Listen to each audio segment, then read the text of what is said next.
Hello everyone, we are back with a new spotter where we are looking at tanks of the super test having been spotted on the live server. And today we have again two vehicles for your viewing pleasure being showcased to us from members of the community. Thank you so much for sending me replays, was fantastic. Let's jump straight in with the Jagdpanzer E90 and afterwards in the TBT, both being tier 9 premium tanks at the moment.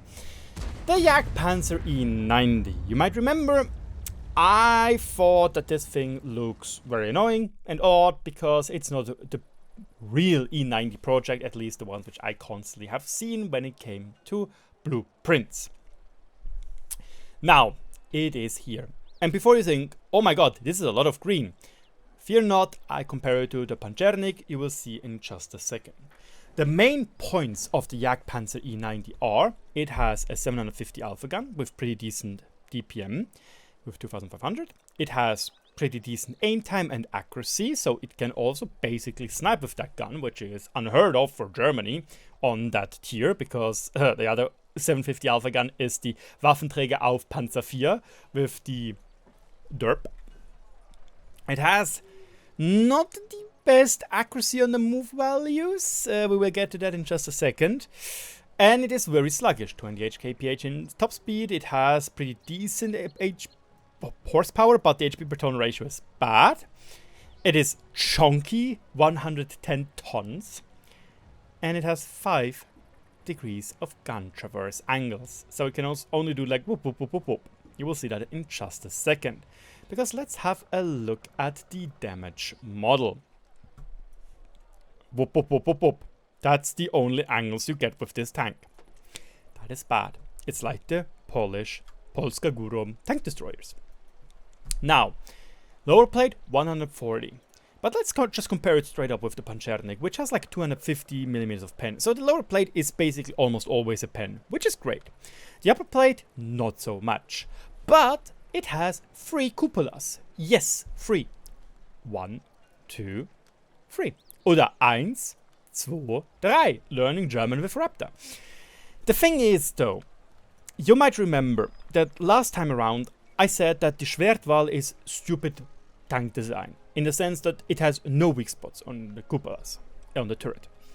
Then you might say, but Raging, you hated on the Brenussi when you were playing it, because it has many cupolas, and it has no armor, and it has nothing going for it. Look, that is also true, but let me explain.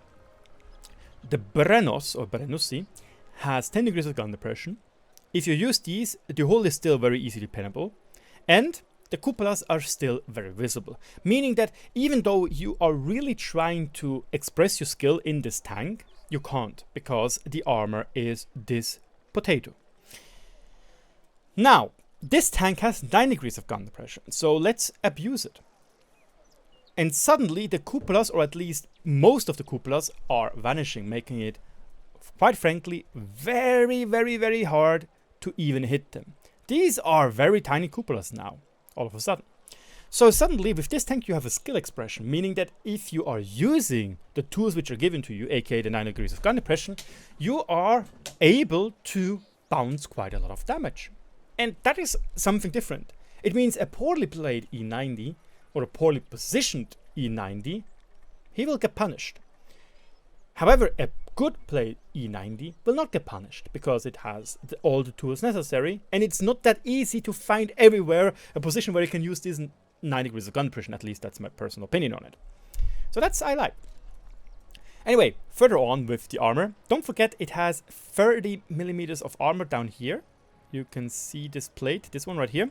So it's basically the same weak spot as the E100 series, or the E series in general. So if he pokes over, you can shoot down here and even detrack him with damage, but it needs to be a little bit wonky. Looks like the model here is very well made. It can also side scrape technically, even though it can't use its gun for it, and it has the cupolas, but it has 110 millimeters of side armor and has massive amounts of side armor here, thanks to the tracks and the spaced armor plates like the E100 series has, which are 60 millimeters thick. Let's load some premium rounds. 310 heat. And you can see suddenly, yeah, the armor is not really holding up, especially the cupolas are dead easy to penetrate, which is fine. If you go back into our 9 degrees of gun depression though, yeah, that's strong, that's not bad. Yes, 10mm of penetration is not the greatest, but that is still fairly strong. Like, if we now compare it to a proper TD, like, let's say, something which you will definitely face and has pretty good penetration, the Stridswagen 103. Hull down, still fairly hard to penetrate, but as soon as you're straight, yeah, it's green. Because it has around 300mm of effective armor straight on, because it gets its armor from the very acute angles. So, E90. Strong gun, good armor, especially when played well, but it has massive cupolas which you can still fairly decently penetrate. So keep that in mind. And keep in mind that it's very sluggish, so you can definitely go around it, and it can't really do much because, again, it only has 5 degrees of gun elevation to both sides. So let's move over to the Czech heavy tank called the TBT. And the TBT is very interesting. Why? It has a 130mm gun, aka 490 damage. And yes, it's a Czech heavy tank, meaning it has the taka-taka moment. And yes, it has 1000 burst. I remember back in the days when it came to the super test, I was like, yeah, that thing looks broken. And it has been hit with a massive amount of nerf hammer.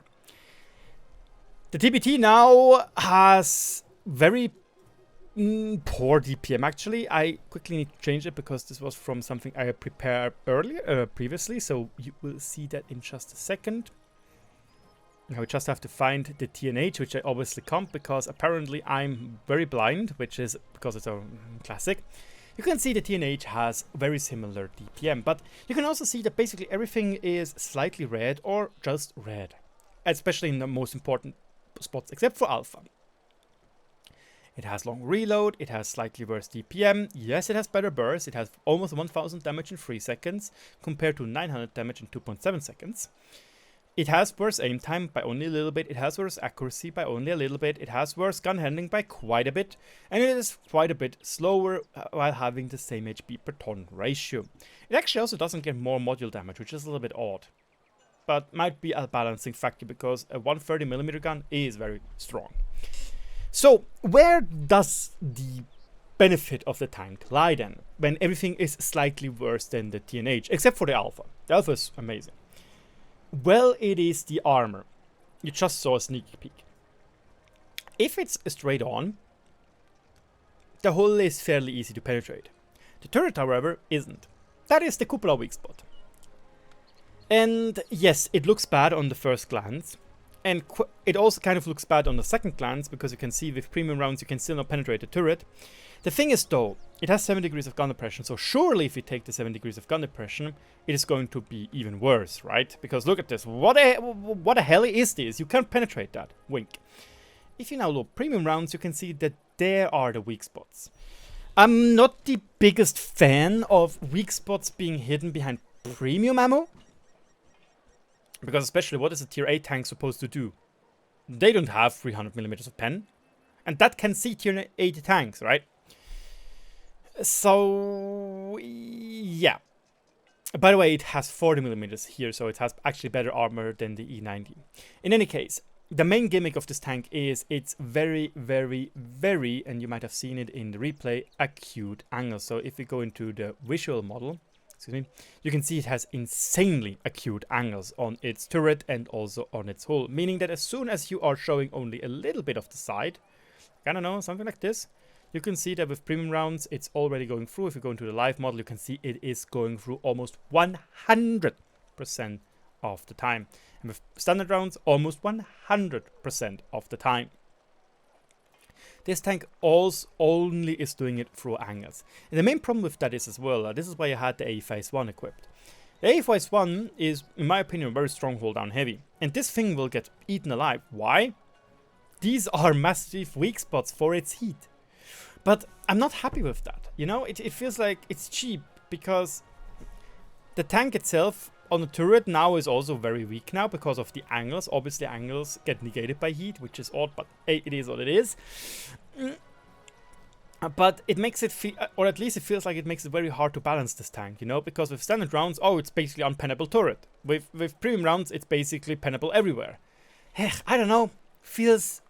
I should have made a cupola here, a tiny one at least, a small one, so other people also have a chance to penetrate. And again, skill expression. You can hide the cupola, you get good armor. Because it's off-center, it means that on some maps it's good, and some maps you have to find other positions to use it. In any case, that is my honest opinion on it. Let me know in the comment section below what you think. My name is RagingRaptor, and I see you around. Cheers.